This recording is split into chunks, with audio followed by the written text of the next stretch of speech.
기도는 과연 어떻게 하는 걸까요? 어떤 분이 저에게 "도대체 저는 신앙생활을 세상에 20 년을 넘게 했는데요. 아직도 기도를 어떻게 해야 될지 모르겠습니다."라고 물어보시는 분이 계세요. 그분이 그런 얘기를 하는 거예요. 자기는 기도를 어떻게 해야 될지 모르겠어요. 20 년이 넘게 이렇게 신앙생활, 교회 생활을 하는데요.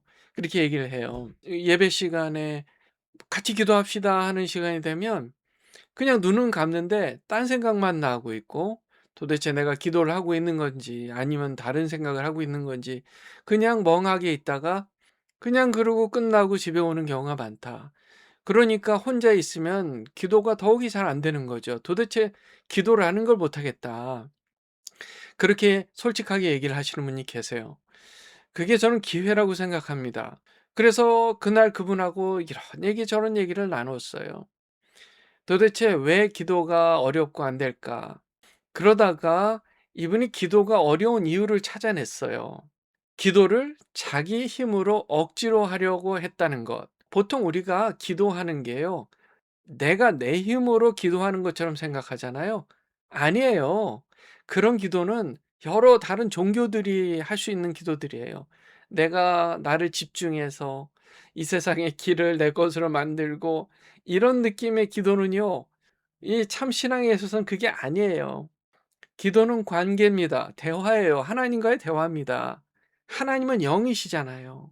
우리는 육신을 입고 사는, 우리 영적 존재이긴 하지만 육신을 입고 사는 하나님의 피조물로서 창조주이신 하나님과 그렇게 대화한다는 게, 사실 그 차원, 완전히 다른 차원의 분과 그걸 대화한다는 건요, 사실 불가능한 일이에요. 뛰어넘어야 하는 일이란 말이에요.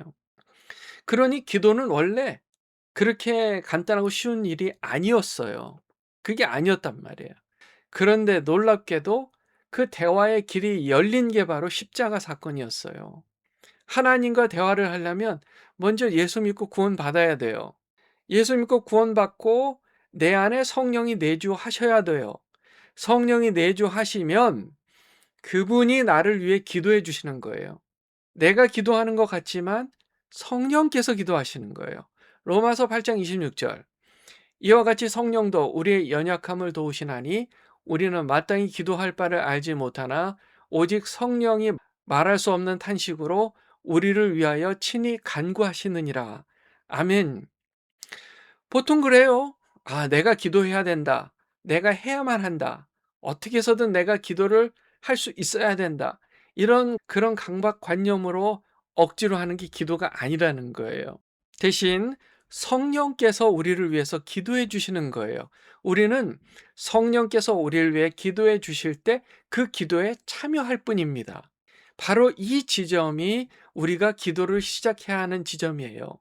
성령을 의지해야 기도할 수 있습니다. 성령으로 기도하라! 라고 유다서 1장 20절에 말씀하세요.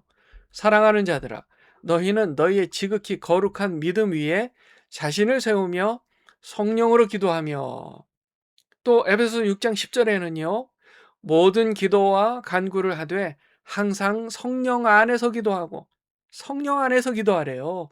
이를 위하여 깨어 구하기를 항상 힘쓰며 여러 성도를 위하여 구하라. 우리가 성령 안에서 기도하기를 항상 구해야 되는 거예요. 좀 전에 유다는요, 성령으로 기도하라고 했고, 지금 사도 바울은 에베소서에서 성령 안에 기도하라고 했는데, 이게 같은 뜻이에요. 성령 안에서 성령이 대신 우리를 위해서 기도한다는 뜻입니다. 생각해 보세요. 사람과 사람 사이에서도 대화라는 게 되게 어렵잖아요. 이 커뮤니케이션, 소통이라는 게요, 내 마음이 저 사람한테 전달돼야 되고 저 사람 마음이 나한테 전달되어야 이게 소통이라는 게 되는 거예요. 이렇게 눈에 보이는 사람끼리도 소통이 그렇게 잘 안 되잖아요. 그런데 하물며 눈에 안 보이는 창조주 하나님과 이 대화가 잘 이루어진다는 게 쉽겠습니까? 그러니까 성령의 도우심을 받아서 성령께서 나를 위해서 기도해 주시며 그 기도에 내가 참여했을 때 하나님 아버지와의 그 소통이 이루어진다는 거예요. 로마서 8장 27절에 마음을 살피시는 이가 성령의 생각을 아시나니 이는 성령이 하나님의 뜻대로 성도를 위하여 간구하심이니라. 아멘. 아빠가 10살짜리 아들하고 대화를 해요. 그러면은 이 아들이 아빠랑 대화를 하기 위해서 아들이 대화를 주도해 가기는 어려워요. 아들이 대화를 주도해 가면 이게 산으로 가고 소통이 전혀 안 됩니다. 산으로 가고 바다로 가고 이리 갔다 저리 갔다 도대체 이게 대화인가 아니면 그냥 장난인가 그렇게 되잖아요. 그런데 그 대화에서 아빠가 주도하되 그 아이의 언어로 대화를 해야 되잖아요. 그 얘기를 지금 하고 있는 거예요. 마음을 살피시는 이가, 마음을 살피시는 이가. 마치 인자한 아빠가 아이랑 소통하기 위해서 마음을 주고받기 위해서 마음을 살펴야 되는 쪽은 아빠예요. 아이는요. 아빠의 차원 높은 생각, 그 마음을 이해하기는 너무 어려워요. 성령께서 우리 사람의 마음, 하나님의 자녀된 우리의 마음을 하나님 앞에 잘 전달해 드리고 대신 이게 우리 사람의 뜻대로 대화를 해서는 안 되니까 그러면 소통이 안 되니까요.